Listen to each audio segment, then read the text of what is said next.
All right, welcome back. We're excited to have you here today, back at the PMHNP podcast. Imagine for a moment that your body or voice suddenly acts without warning, a blink, a jerk, or a shout. It's not something that you choose, yet it's undeniably a part of you. This is a glimpse into the daily reality of living with Tourette Syndrome.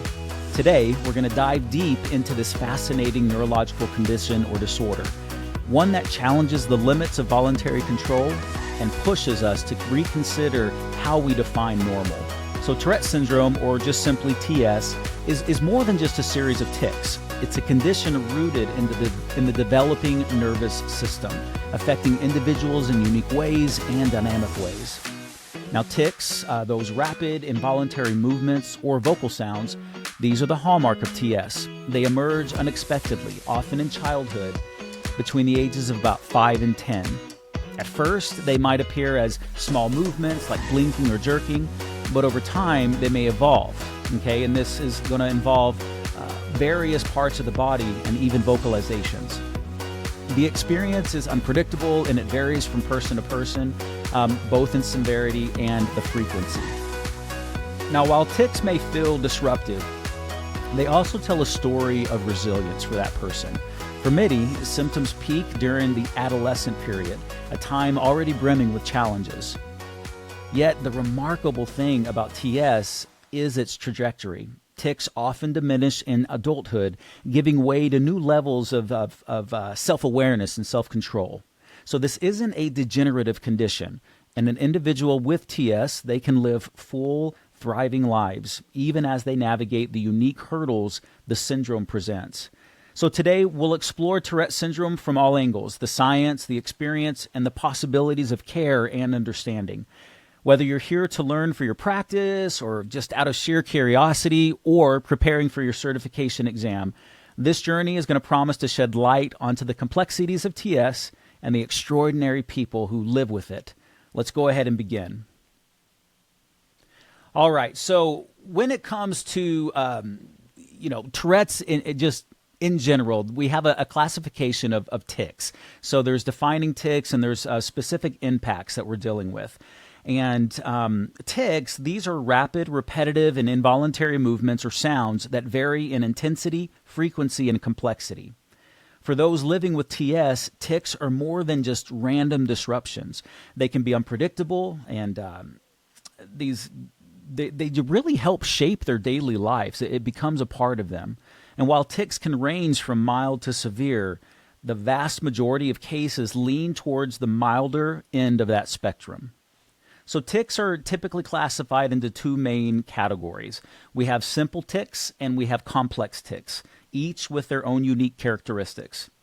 So simple tics involve sudden, brief, and repetitive movements or sounds that engage a limited number of muscle groups. They are more common than complex tics and often precede them in the progression of TS. So these tics might look or sound minor, but their repetitive nature can still be disruptive or uncomfortable for the individual experiencing them.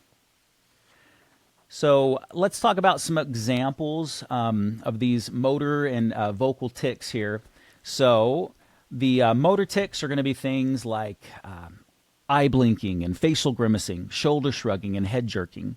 And these may seem like everyday gestures, but in TS, they occur frequently and uncontrollably. Vocal tics are going to be that throat clearing, sniffling, barking, or grunting. And these sounds, while seemingly simple, they can draw attention, and that can be misunderstanding and difficult for that individual in social settings. So in contrast, we have those complex tics that involve distinct, coordinated patterns that require multiple muscle groups to act in concert. So these tics may appear deliberate, even though they are entirely involuntary. For example, someone might combine a facial grimace with a head twist and then a shoulder shrug, or engage in behaviors like hopping, jumping, or bending.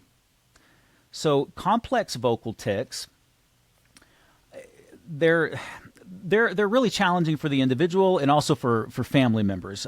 But when you've got a good understanding and we know what kind of triggers it, and then we can help hopefully find a way to control these situations. So I want to talk about those vocal tics for just a second. So we have a repetition of words or phrases that are often they're spoken by oneself or they're spoken by others. This is often called echolalia. And then we have coprolalia. I always say this word wrong. The coprolalia. This is an involuntary use of vulgar, obscene, or swear words. Though it's the most widely recognized symptom of TS, it's important to note that fewer than 10% of individuals with Tourette syndrome experience this type of vocal tic.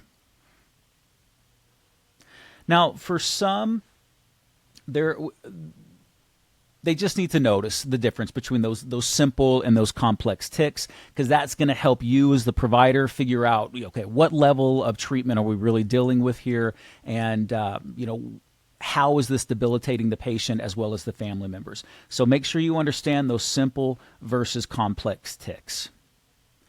So now we're going to talk about the intricacies of these tics. So for some, the most dramatic and disabling tics involve those motor tics that result in self-harm.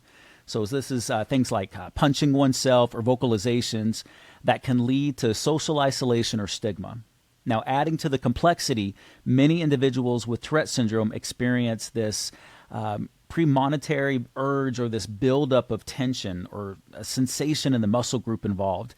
Now, this urge often feels like an itch, and it just has to be scratched, compelling that individual to perform the tic in a certain way or a certain number of times to achieve the relief that they're looking for.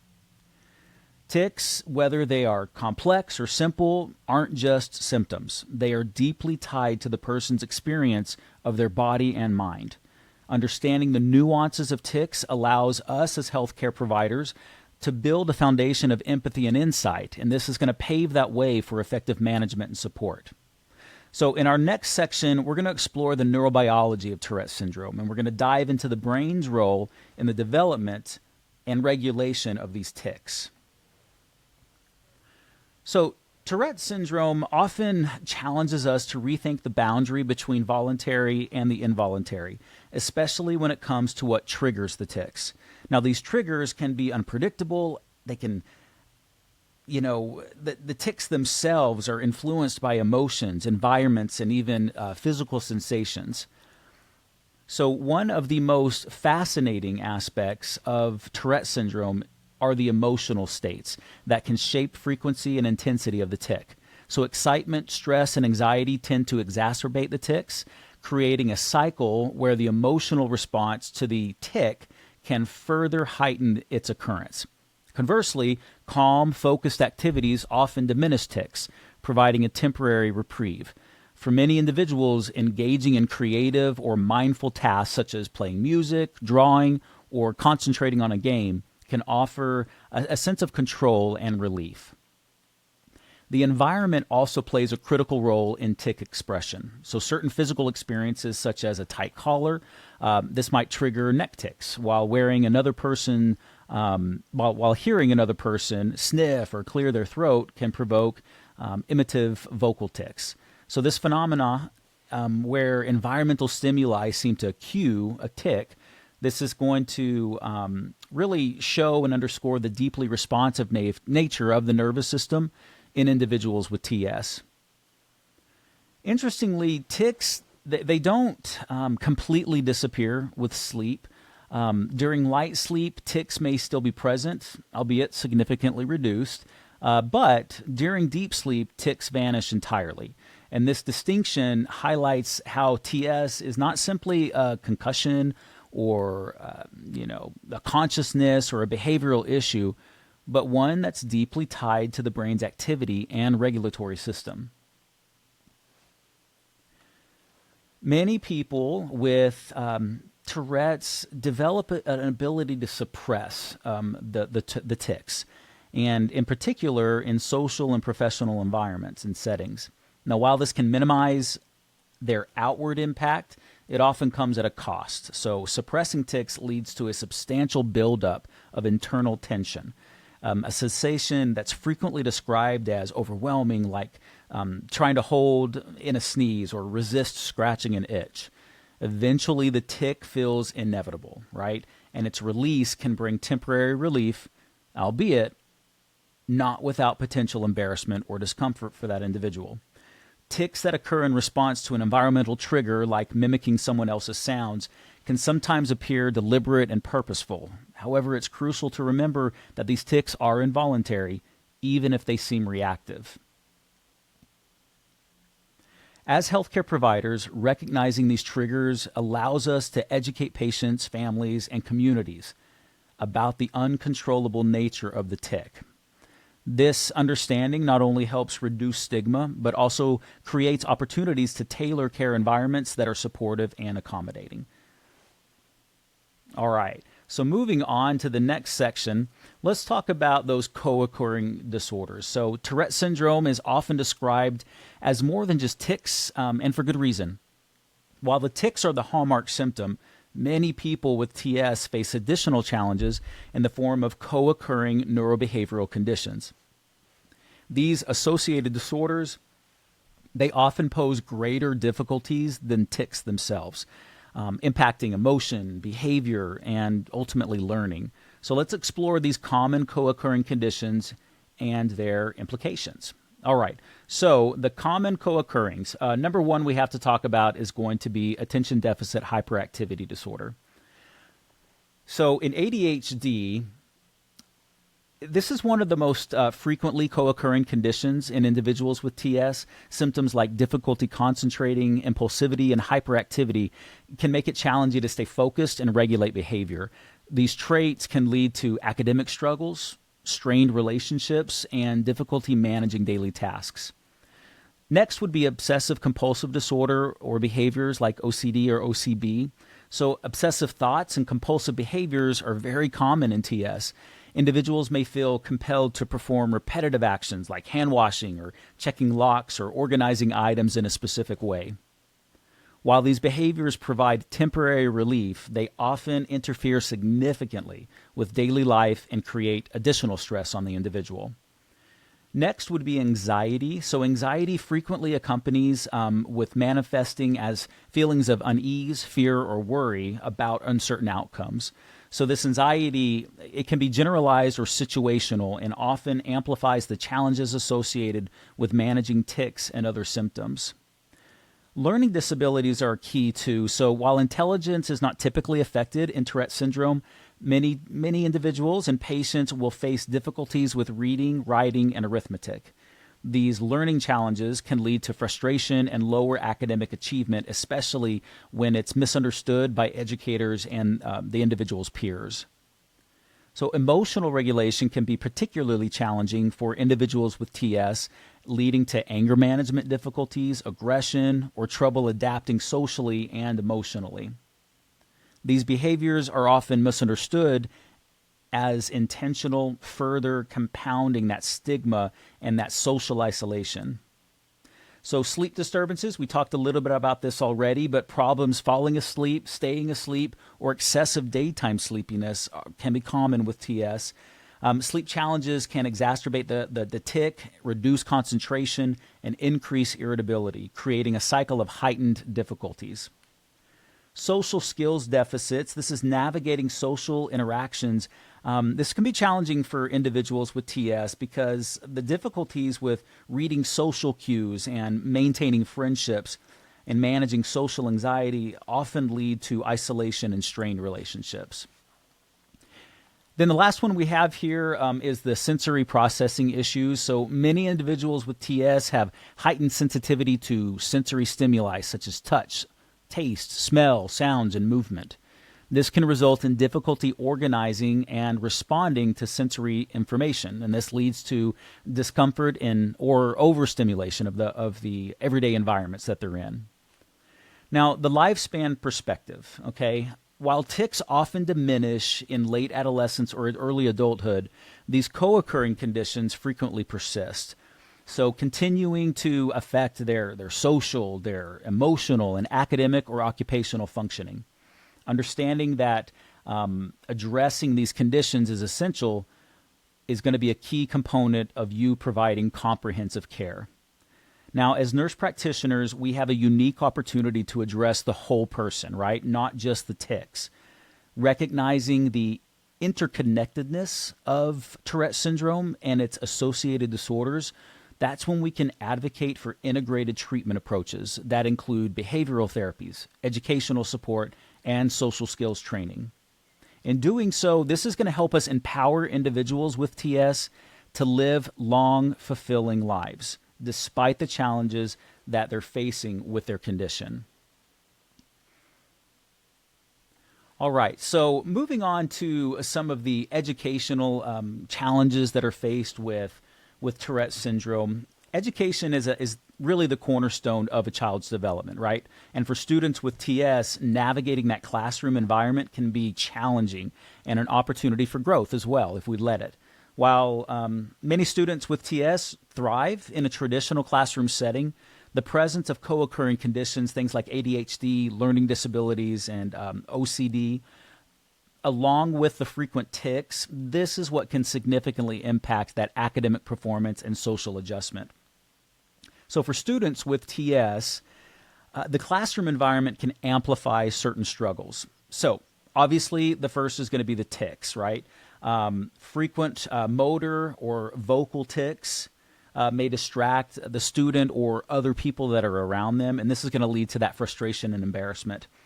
With ADHD, there's that difficulty focusing, staying organized, or managing impulses, and this is going to disrupt the learning as well. And then, quite honestly, the learning disability is probably the most frustrating for many because of that challenge of learning and utilizing reading, writing, and arithmetic. This is really unrelated to intelligence. These are very intelligent people. It just means that we have to tailor our approach to education so that way they learn the best way that they can. Now, with obsessive compulsive symptoms, the need to complete tasks in a certain way can interfere with the pace of learning and task completion of everyone else in the course. And then social adjustment. So misunderstanding from peers or teachers, this again can result in that isolation or even bullying. So before determining the right educational approach, a comprehensive assessment is going to be essential. This should include evaluations from medical professionals, educators, and specialists in learning and behavior. By understanding the specific needs of the student, schools can implement individualized strategies to support success. So for students with TS, access to an educational setting that meets their unique needs is going to be really important.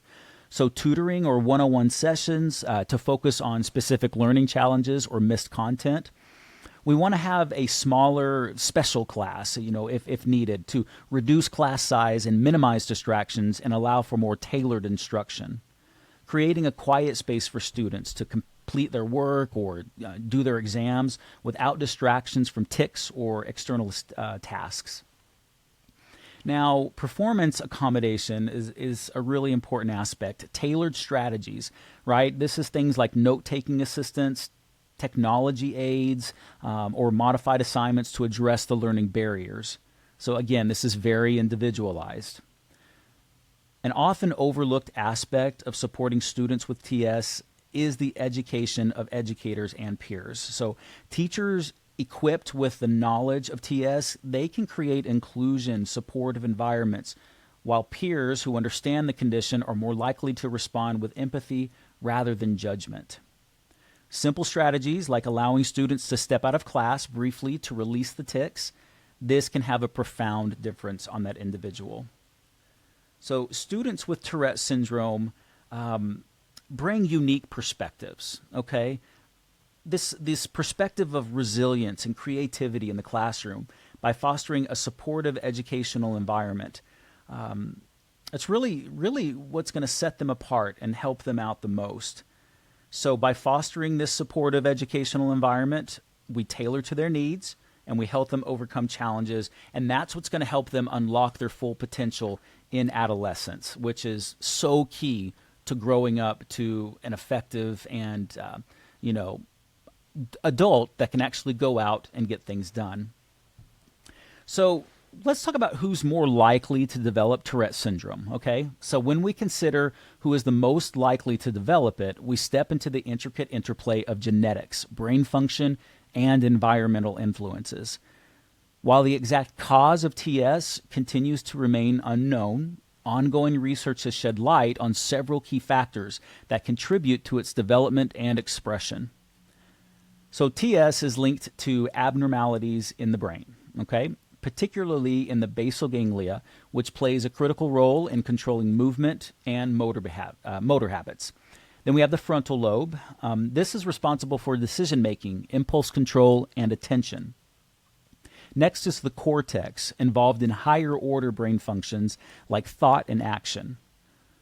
So these regions are connected by complex circuits, and disruptions in these connections are believed to contribute to the development of the tics. Additionally, those imbalances in neurotransmitters, specifically dopamine, serotonin, and norepinephrine, that's going to play a key role in the miscommunication between neurons that underlie and make up the Tourette syndrome. So TS is widely recognized as a genetic disorder, but it isn't inherent in a straightforward manner that you would think about. Most cases result from an interaction of multiple gene variations combined with environmental factors. Now, some insights into genetic underpinnings are going to include mutations in certain genes, like the SLIT-RK1 gene, which influences how neurons grow and connect, have been implicated in a smaller number of TS cases. Then we have abnormalities in the NRXN1 and the CNTN6 genes. Now, this regulates the formation of nerve connections, obviously could play a role as well. Now, it's likely that multiple genes with smaller individual effects are going to contribute to susceptibility alongside some of those non-genetic environmental factors. Increasingly, though, and interestingly, inheriting a genetic predisposition to Tourette syndrome doesn't guarantee its development. Instead, these genes might manifest as milder tic disorder or even obsessive-compulsive behaviors. Some individuals with the genetic tendency, they may never even develop these complications at all. All right, so gender is going to significantly influence how TS genes are expressed. So with males with the genetic risk factor, they are more likely to develop the tics, whereas females with similar risk factors are more prone to the obsessive-compulsive symptoms. This gender disparity is really highlighting that nuanced way in which TS interacts with other neurobehavioral conditions. So, things like ADHD and OCD, like we talked about, that genetic overlap. So these genetic studies, they're the ones that are suggesting that TS shares that genetic link with ADHD and OCD, and these connections explain why the conditions often co-occur. But remember, evidence for genetic overlap between TS and other neurobehavioral issues, such as anxiety or learning disabilities, it's really less robust.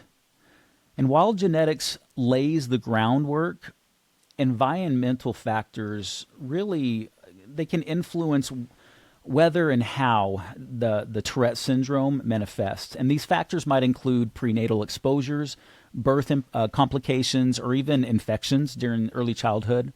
And the interplay of the influences with genetic predisposition creates a spectrum of potential outcomes for the patient. For families affected by TS, genetic counseling can provide valuable insight into hereditary aspects of the condition. Counseling should include a comprehensive review of all potentially inherited conditions, including things like ADHD and OCD, which may share that genetic link with Tourette's. So understanding who is more likely to develop TS, it's not just about identifying risks. It's about empowering families and individuals with knowledge. So while we explore these genetics and environmental pathways, we take one step closer to unraveling those complexities of Tourette syndrome and offering those targeted, compassionate cares. Diagnosing Tourette syndrome can be difficult at times. It is definitely an individualized approach. The individual must exhibit both motor tics, that's going to be your eye blinking, shoulder shrugging, and must occur over several times in a day, either every day or intermittently, for at least 1 year. Importantly, these symptoms must wax and wane over time. Number 2 would be the onset. So tics must begin before the age of 18 because Tourette syndrome is a developmental condition. So if symptoms start in adulthood, there's probably or there will be another medical or psychological condition that you have to explore. And then tics, they must not be caused by medications, recreational substances, or other medical conditions such as Huntington's disease, post-viral encephalitis, or side effects to antipsychotics. Most cases of Tourette syndrome are diagnosed by a primary care provider, a pediatrician, or a mental health specialist. And for individuals presenting with atypical symptoms, such as tics that begin in adulthood or this unusual pattern or progression, these unusual symptoms, a referral to a neurologist is probably going to be the best bet because we really need to have a specialty approach of care for a patient with these atypical type symptoms. So just remember those classical symptoms, motor and vocal tics that fit into a standard pattern of onset and progression versus the atypical where tics that they deviate from the age of onset, the frequency or presentation. This is going to signal that additional need and referral to neurology. So when are additional tests necessary? Okay, there is no specific blood test, obviously, that's going to tell you that the patient has TS. There's no specific imaging study or laboratory diagnostic to confirm the TS, but in rare cases, you as the provider, you can use additional tools to rule out other potential causes. So first you can do some neuroimaging. This is an MRI or a CT scan. This can be used to rule out structural brain abnormalities such as tumors or lesions that could be mimicking or causing the tics. An EEG, this can help identify seizure disorders, which may present with involuntary movements or vocalizations. And then blood tests, these are used to rule out metabolic or autoimmune disorders, such as Wilson's disease or post-streptococcal autoimmune conditions like PANDAS. That's your pediatric autoimmune neuropsychiatric disorders associated with streptococcal infections. Love saying that one. So there are some challenges here, right, when we're trying to figure out how to diagnose these individuals. So diagnosing is not always straightforward. Mild or moderate tics might initially be dismissed as insignificant, a phase of normal development, if you will, or a symptom of another condition. Now, for instance, we have eye blinking. This might be misinterpreted as, some type of vision issue. Sniffing. This could be assumed to stem from seasonal allergies when they're sniffing, or throat clearing. That might be attributed to a lingering cold or irritation. And for families unfamiliar with TS, that journey to diagnosing, this can really feel prolonged and confusing.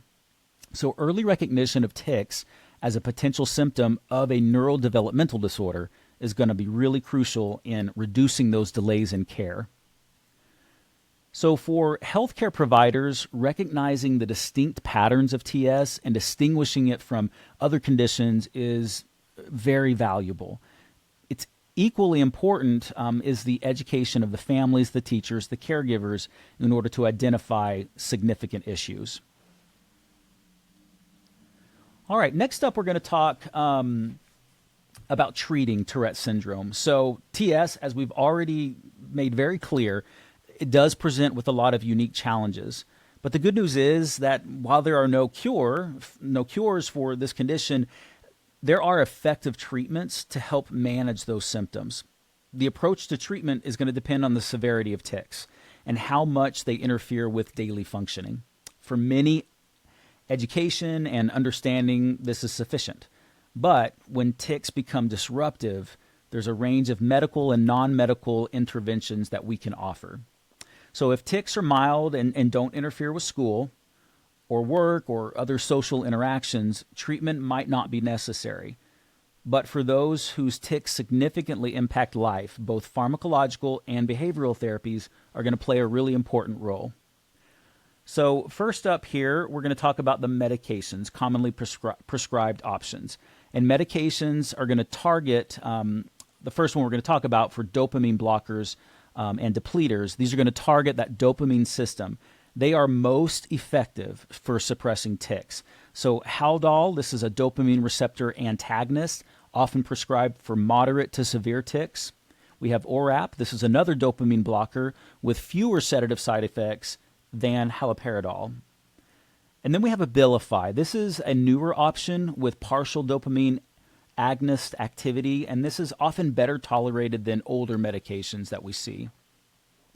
We also have Iodine, Zyprexa, Seroquel, all sometimes can be utilized for off-label use for tic suppression. Now, while effective, those dopamine-targeting medications can really cause side effects such as weight gain, sedation, and metabolic disturbances. And this is going to require a lot more careful monitoring by the healthcare team. So let's talk about some other options and additional features that could be utilized or medications that could be utilized. First, we'll talk about the alpha adrenergic agonist. This is originally designed to treat hypertension, but these medications are often prescribed as off-label to reduce tics. Catapris or clonidine, this reduces tic severity. It has a calming effect, and it's helpful for those with co-occurring ADHD. And then we have Intuniv or guanfacine. This is similar to clonidine, but with fewer sedative side effects. Next would be stimulants for ADHD symptoms. So we have Ritalin, we have Adderall, all commonly prescribed to manage ADHD symptoms in individuals with TS. Contrary to previous concerns, these medications generally do not worsen tics, and they can improve focus and impulse control. But if you start a patient on a stimulant and then a tic pops up, we can attribute that to the stimulant, and changing to maybe those alpha adrenergic agonists might be a more appropriate step. Then we have antidepressants, selective serotonin reuptake inhibitors, or SSRIs. These are used to address co-occurring conditions such as OCD, anxiety, and depression. So anafranil, Prozac, Luvox, Paxil, Zoloft, all options that you could utilize. Some other off-label options, Topamax. This can help reduce tic severity, but we really do see a lot. This is a limited amount of studies available with this particular medication. So these options are considered when standard treatments are ineffective or poorly tolerated. Now, no single medication works for everyone, right? And none completely eliminate the tics. Medications must be carefully tailored to the individual, weighing the benefits of the symptom control against the potential side effects. While medications play that critical role that we talked about, behavioral interventions are increasingly recognized as essential for Tourette syndrome. Comprehensive behavioral intervention for tics, or CBIT, highly effective, evidence-based therapy. It helps individuals become aware of their tics and then develop strategies to reduce them. Then we have cognitive behavioral therapy, the one we all know, CBT, useful for addressing co-occurring anxiety, OCD, and depression. We really want to take a holistic approach here. So treating TS requires more than just medication. It requires a combination of pharmacological treatment with behavioral strategies. We also have to educate families. I've said that probably 3 times now. It's very important. Educate the schools, educate workplaces. Help them empower the individual and manage their symptoms effectively. All right, I wanted to talk a little bit about some of the latest updates in Tourette syndrome, things that are out there that you can learn about or study a little more. Remember, this is a dynamic field of research. Ongoing studies offer new insights into causes, treatments, and associated conditions. So thanks to a collaboration of major institutions like the National Institute of Neurological Disorders and Strokes and the Centers for Disease Control and Prevention, we are continually broadening our understanding of TS and improving care for those affected. So let's explore some of those latest updates that we see here. So advances in genetics, genetic studies remain the forefront of TS right now.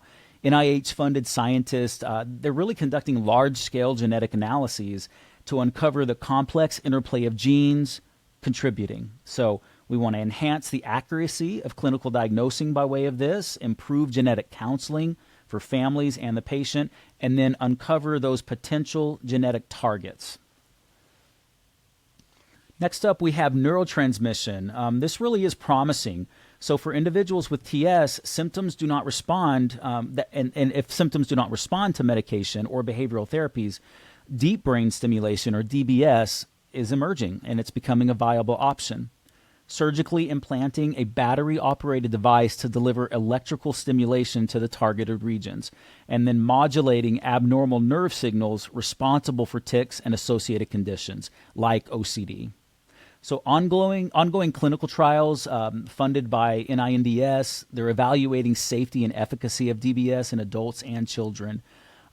Research into non-invasive approaches is also happening, things like transcranial magnetic stimulation, or TMS. That's expanding treatment options as well. Breakthroughs in neuroimaging, so advances in imaging technologies such as functional MRIs and diffusion sensor imaging, or DTI, are enabling scientists to map specific brain regions and circuits that are involved in TS. And we're really starting to look at the role of dopamine, serotonin, and glutamate in that tic generation and then suppression. These findings are deepening the understanding of how TS interacts with those co-occurring conditions. Neuropathology. So a growing number of brain donations from individuals with TS, coupled with improved neuropathological techniques, is really shedding light on structural and cellular abnormalities in the TS brain. The development of more accurate animal models for testing new therapies as well. So this research is going to enhance that ability to identify biomarkers and then explore potential mechanisms for the underlying causes. Clinical trials, they really are pushing the boundaries of TS treatment. Recent ongoing studies include this stimulant medication, so evaluating the efficacy and then managing those co-occurring situations. Testing therapies like compulsive behavior intervention for tics, that novel medications of investigating dopamine agonists, glutamatergic drugs, and other pharmacological approaches, and then neurostimulation, that DBS and TMS that we were talking about a few minutes ago. So careful epidemiological studies, they've revealed that TS is more common than previously thought, with a wide spectrum of severity. So some of the key findings that we see here are increased prevalence estimates, reflecting better awareness and diagnostic practices. New insights into sensory tics, such as urges that are preemptively signaling the patient that something's going to be happening, and this can help guide treatment strategies. And then that relationship between TS and autoimmune brain injuries, particularly PANDAS. This remains a critical area as well. And the CDC continues to fund programs that provide training for healthcare providers to recognize and manage the problem, and then public education helps to reduce the stigma and promote understanding of TS in schools and workplaces. So as research accelerates, the focus is shifting towards personalized medicine, and that's that tailored intervention to individual needs on a genetic, neurochemical, and behavioral profile.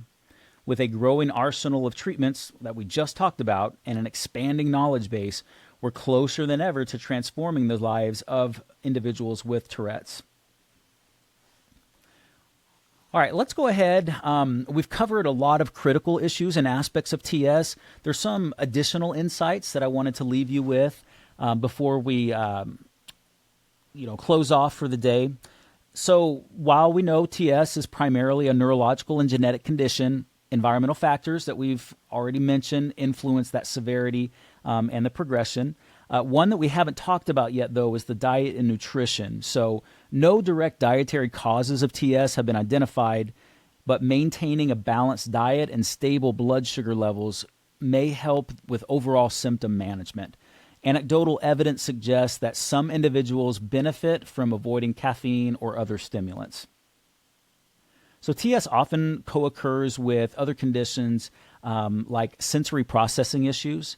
So heightened sensitivity to textures, sounds, and visual stimuli leads to discomfort and overstimulation. So occupational therapy can help address those challenges.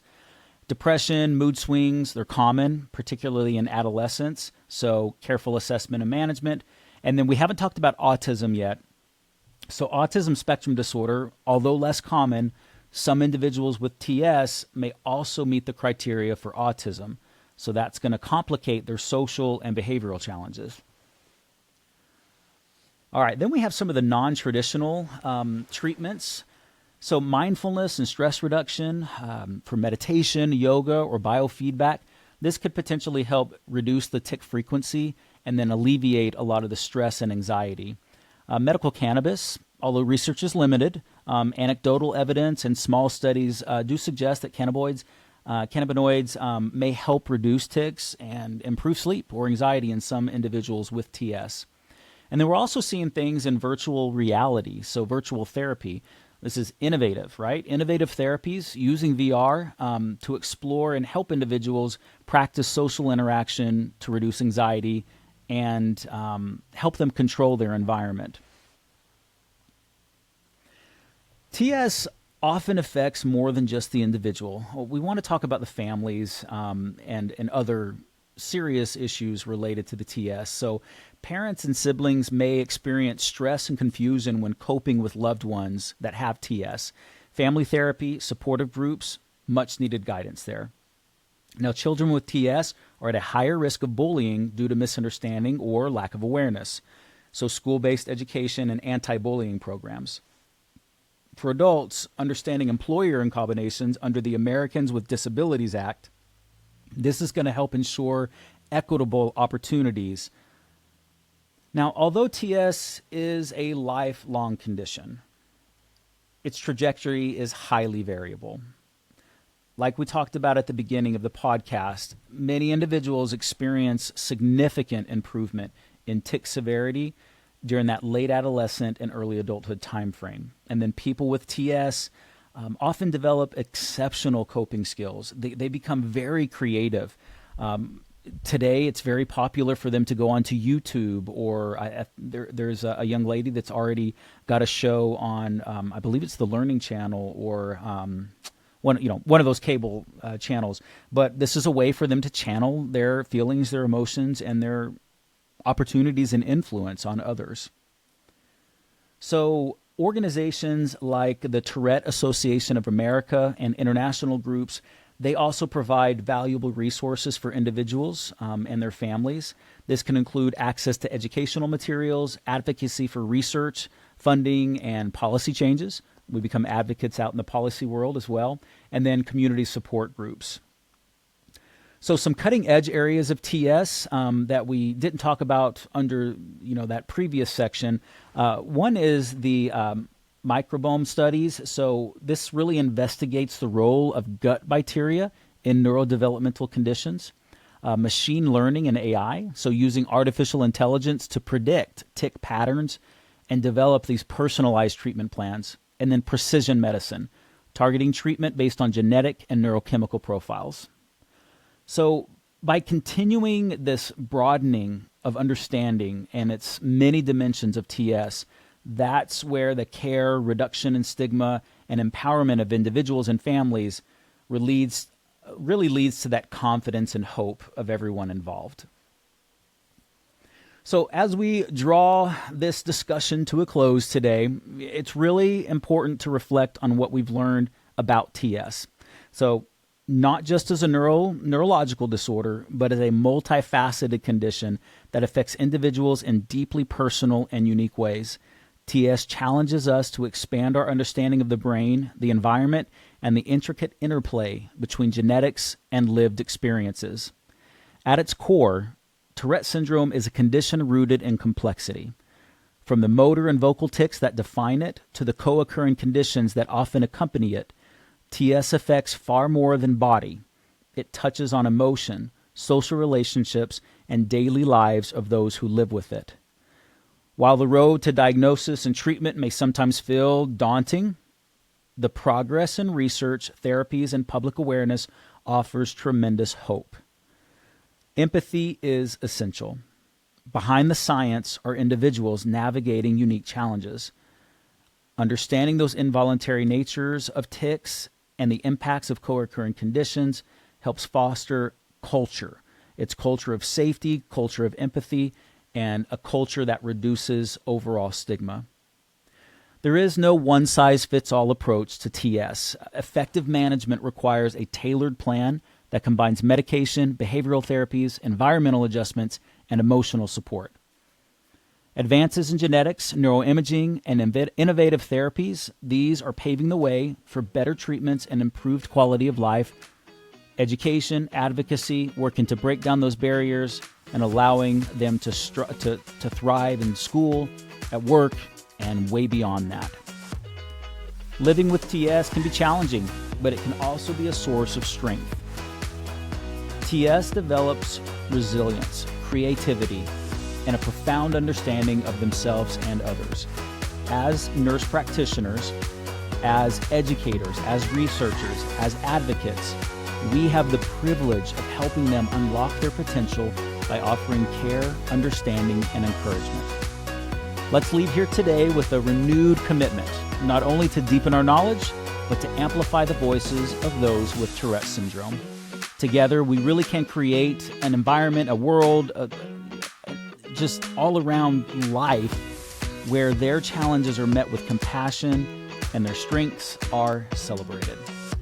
Thank you for being with us today. Again, this is Dr. John Rossi with Clarity Education Systems and www.PMHNPtesting.com. If you're preparing for your PMHNP certification exam, we would love to have you join us in our on-demand courses and also our in-person conferences that are accredited by the AANP and offer continuing education. Thanks so much for being here with us today. We'll see you next time. Bye-bye.